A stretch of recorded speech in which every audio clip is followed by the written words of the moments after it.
तो अब हम समझ चुके हैं कि रिसोर्सेज क्या होता है और उसके टाइप्स क्या होते हैं और एग्जॉस्टेबल नेचुरल रिसोर्सेज क्या होते हैं, ठीक है। और इसमें हमने पढ़ लिया था कि जो कोल, पेट्रोलियम, नेचुरल गैस थे उनको क्या बोलते हैं हम, फॉसिल फ्यूल्स बोलते हैं। और क्यों बोलते हैं हमने पहले देख लिया था, है ना। अगर आपको नहीं पता तो आप पार्ट 1 ज़रूर जाके देखें। सो हमने जान लिया है कि फॉसिल्स क्या थे, फॉसिल फ्यूल्स क्या थे। अब देखते हैं डिटेल में पढ़ेंगे अब हम कोल के बारे में, ठीक है। कोल के बारे में पढ़ेंगे, कोल क्या होता है। तो सबसे पहले हम कोल लिख लेते हैं। कोल की हिंदी सबको पता है, कोल की हिंदी क्या होती है बच्चों, कोयला होता है, ठीक है। अब पहले इसको धीरे धीरे करके जानेंगे कि शुरुआत से क्या है। शुरुआत में हमने जाना था कि ये क्या है, एक फॉसिल है। ये क्या है, एक फॉसिल फ्यूल है, ठीक है। पहली बात तो ये हो गई, ये क्या है, एक फॉसिल फ्यूल है। और दूसरा क्या है, एक हार्ड होता है ना, हार्ड होता है, लिक्विड तो होता नहीं है, मतलब हार्ड होता है, ठीक है।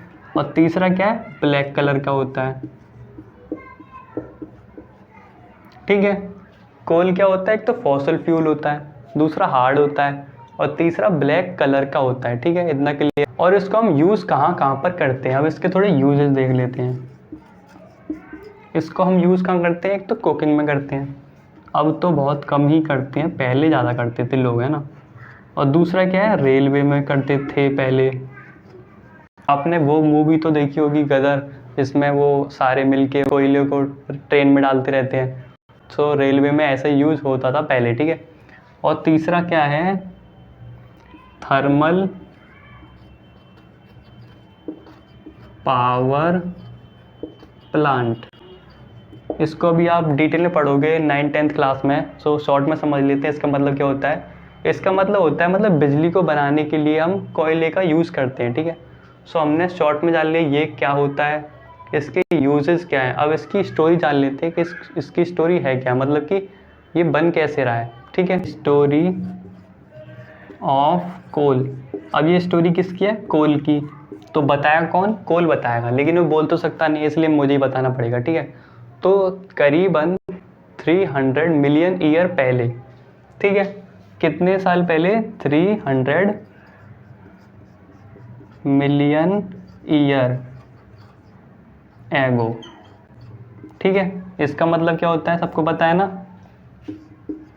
30 करोड़, ठीक है। मतलब कि 30 करोड़ साल पहले की बात है ना। इतने साल पहले क्या था हमारे अर्थ पर, ह्यूमंस तो बहुत कम थे या फिर नहीं थे, लेकिन क्या था, जंगल था हर जगह, है ना। तो जंगल में क्या थे, प्लांट्स थे। मतलब कि इतने साल पहले यहाँ पर क्या था, बहुत सारे प्लांट्स थे, ठीक है। और प्लांट्स किसकी वजह से, फ्लोडिंग की वजह से, बाढ़ वगैरह या फिर तूफान जो भी कह सकते हो, उसकी वजह से ये सारे प्लांट जो हैं ज़मीन के नीचे दब गए, है ना। किसके अंडर दब गए, अंडर द अर्थ, ठीक है। मतलब कि 30 करोड़ साल पहले प्लांट जो हैं आंधी तूफान की वजह से या बाढ़ की वजह से किसके नीचे दब गए, अर्थ के नीचे, ठीक है। अर्थ के नीचे दब गए। और अर्थ के नीचे जब कोई दबेगी तो अर्थ उस पर अपना प्रेशर लगाएगी और कुछ ना कुछ टेम्परेचर नीचे बढ़ता रहेगा, क्योंकि नीचे क्या है, बहुत ज़्यादा हीट है। तो नीचे क्या हो गया, एक तो बहुत ज़्यादा हाई, इन पर क्या लगा, प्रेशर लगा, और क्या लगा, हाई टेम्परेचर। ये पेड़ जो हैं अर्थ के नीचे बहुत ज़्यादा प्रेशर में और टेम्परेचर में रहे, जिसकी वजह से ये किस में कन्वर्ट हो गए बच्चों, कोल में कन्वर्ट हो गए, है ना। ठीक है, जो समझ आ गया। मतलब 30 करोड़ साल पहले जो प्लांट थे अर्थ पर, वो बाढ़ या फिर तूफान की वजह से अर्थ के नीचे आ गए और दब गए, है ना। जिसकी वजह से अर्थ के नीचे क्या है, बहुत ज़्यादा टेम्परेचर था और ऊपर मिट्टी की वजह से उस पर लगा प्रेशर, और इसकी वजह से क्या हुआ, हाई प्रेशर और टेम्परेचर की वजह से ये किस में कन्वर्ट हो गए, पेड़ जो हैं कोल में कन्वर्ट हो गए, ठीक है। और इस वाली जो प्रोसेस हुई है ये बनने की, मतलब फॉर्मेशन ऑफ कोल, मतलब कोल बनने की जो प्रोसेस है उसको हम क्या बोलेंगे, कार्बोनाइजेशन, ठीक है। और अगर इसको लिखना हो तो, डिफाइन करना हो तो क्या लिखेंगे, the process of formation of coal by the plant under high pressure and temperature is called carbonisation. ठीक है बच्चों, आगे समझ। सो हमने कार्बोनाइजेशन समझ लिया है, कोल कैसे बनना है वो समझ लिया है। और जो कोल जो होता है, कोल के अंदर कंटेन क्या होता है, मतलब कोल के अंदर क्या होता है सबसे ज़्यादा, कार्बन। ठीक है, कार्बन मतलब अर्थ पर जितनी भी चीज़ें हैं उन सब में सबसे ज़्यादा चीज़ किस चीज़ से मिलके बनी है, कार्बन से। जैसे कि ह्यूमंस हो गए, हम भी किससे मिलके बने हैं, कार्बन से। तो जो कोल है उसके अंदर भी सबसे ज़्यादा चीज़ क्या पाई जाती है, कार्बन। ठीक है, इतना समझ आ गया। ठीक है, जो इतना समझ आ गया है। और एक और बात, अगर हम कोल को जलाएंगे, बर्न करेंगे, सो उससे क्या निकलेगी, ये गैस निकलेगी, उसको क्या बोलेंगे, CO2। ऐसा क्यों होगा, क्योंकि कोल के अंदर क्या है, भरा हुआ है, कार्बन। एयर में क्या है, ऑक्सीजन। तो ये क्या है, कार्बन। ये किससे निकला है, कोल से। सो इसलिए गैस कौन सी बनी है, कार्बन डाइऑक्साइड। ठीक है, इतना समझ आ गया बच्चों। सो हमने समझ लिया है कोल के बारे में, उसकी स्टोरी समझ ली, कैसे बना है, क्या बना है। अब कोल के कुछ भाई बहन हैं, मतलब कि उसके कुछ टाइप्स भी हैं, मतलब कि इसके कुछ प्रोडक्ट भी हैं ना। अब उनको और पढ़ लेते थोड़ा सा। सो यहाँ पर हम लिख देते हैं प्रोडक्ट्स ऑफ कोल। मतलब कि कोल से भी 3 चीज़ें बनती हैं, वो क्या होती है, उसमें सबसे पहली होती है कोक। ये कोक वो नहीं है पीने वाली, है ना, अलग है ये। दूसरी क्या होती है, कोल तार। ठीक है, जिससे रोड वगैरह बनती हैं, यूज होती है।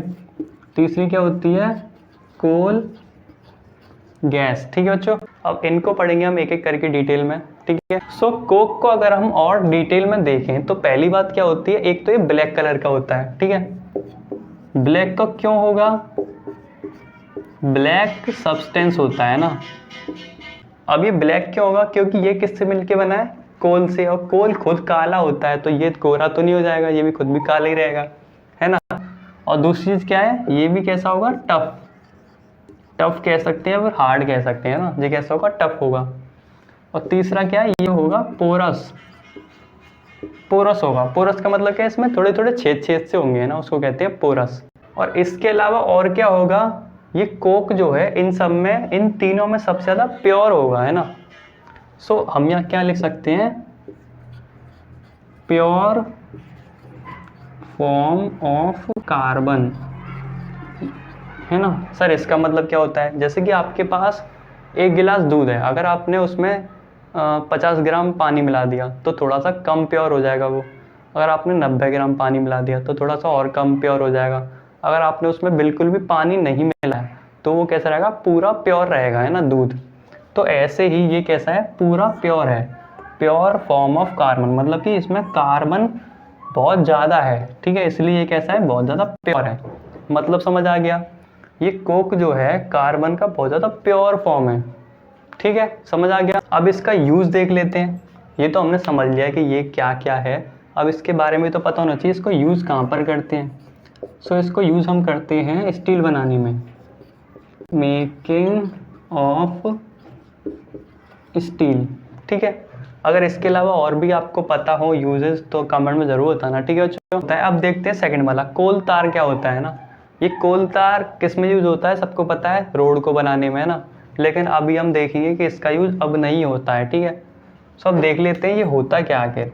सबसे पहले ये कैसा होता है, थिक लिक्विड, मतलब कि गाढ़ा गाढ़ा लिक्विड होता है ना, एक तरह से पानी ऐसा होता है लेकिन बहुत ज़्यादा गाढ़ा होता है। ठीक है, मतलब जेल जैसा होता है कुछ। ठीक है, और ये भी कैसा होता है, ब्लैक होता है।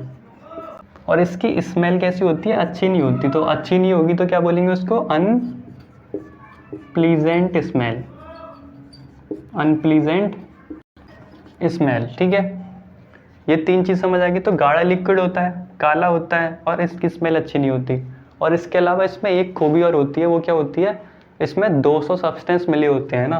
क्या होता है, मिक्सचर ऑफ 200 सब्सटेंस, मतलब कि ये 200 चीज़ों से मिलके बना होता है। ठीक है, जैसे कि ये था, ये प्योर फॉर्म था कार्बन का, इसमें खाली कार्बन था सबसे ज़्यादा, है ना। लेकिन इसमें कितनी चीज़ें मिली हुई हैं, 200 चीज़ें मिली हुई हैं। अब देखो इसमें कितनी सारी चीज़ें निकाल सकते हैं हम, मतलब कितना ज़्यादा इम्प्योर है वो भी कह सकते हैं हम कि ये बहुत ज़्यादा इम्प्योर भी है ना। हम क्या कह सकते हैं, ये इम्प्योर है। प्योर का मतलब पूरा, ठीक है। इम्प्योर का मतलब कि इसमें और भी चीज़ें मिली हुई हैं, उसको कहते हैं इम्प्योर। ठीक है, जो आगे समझ। अब इसका यूज़ देख लेते हैं, इसको यूज़ हम करते कहाँ पर है ना। पहले यूज़ क्या करते हैं, डाई बनाने में, DYE। डाई का मतलब क्या होता है, ब्लैक कलर की, एक तरह से कह सकते हैं कलर टाइप का होता है ना, वो होती है डाई। और दूसरा क्या होता है, पेंट में यूज़ करते हैं इसको। और तीसरा होता है, इसको परफ्यूम में यूज़ करते हैं। अब आप कहोगे सर ये तो अनप्लीजेंट होता है, तब भी इसको परफ्यूम में कैसे यूज़ करते हैं बना के। ठीक है, सो ये आप मुझे कमेंट बताना इसको परफ्यूम में कैसे यूज़ करते हैं ना। अब रह गया हमारा लास्ट वाला, कोल और गैस। ठीक है, सो इसको देख लेते हैं जल्दी से, कोल गैस। ठीक है, सो थर्ड में क्या है हमारा, कोल गैस। सो ये गैस बनती कैसे आखिर। सो जब हम कोल से कोक बनाते हैं, मतलब कि कोयले से क्या बनाते हैं, कोक। इसकी कुछ प्रोसेस होती है, ठीक है। तो उस प्रोसेस को फॉलो करते हुए हम कोल से कोक बनाते हैं, तो इसके बीच में एक गैस निकलती है। सो उसी गैस को हम कहते हैं कोल गैस। ठीक है बच्चों, समझ आ गया। कोल से कोक बनाने की प्रोसेस के बीच में जो गैस निकलती है उसी को कहते हैं हम कोल गैस। और इसके यूजेस क्या होते हैं, इसका पहला यूज़ क्या है, इसको हम यूज़ करते हैं इंडस्ट्री में। ठीक है, अलग अलग इंडस्ट्री में अलग अलग टाइप से यूज़ कर सकते हैं। ठीक है, जैसे कि हम इसको हीट सोर्स की तरह यूज़ कर सकते हैं, है ना। और इसको पहले के टाइम में सबसे पहले यूज़ कैसे किया गया था, स्ट्रीट लाइट के तौर पर। स्ट्रीट लाइट मतलब कि रोड पर जो लाइट होती है उसके तौर पर इसको पहले यूज़ किया गया था। लेकिन अब इसको कैसे यूज़ करते हैं, हीट की तरह पर। अब इसको यूज़ कैसे करते हैं, हीट की तरह, मतलब कि हीट लेने के तौर पर। ठीक है, ठीक है, जो समझ आ गया। तो अगली वीडियो हम देखेंगे पेट्रोलियम और नेचुरल गैस के बारे में, तो बने रहिए हमारे साथ। सो वीडियो आपको कैसा लगा कमेंट ज़रूर बताएं। Thank you.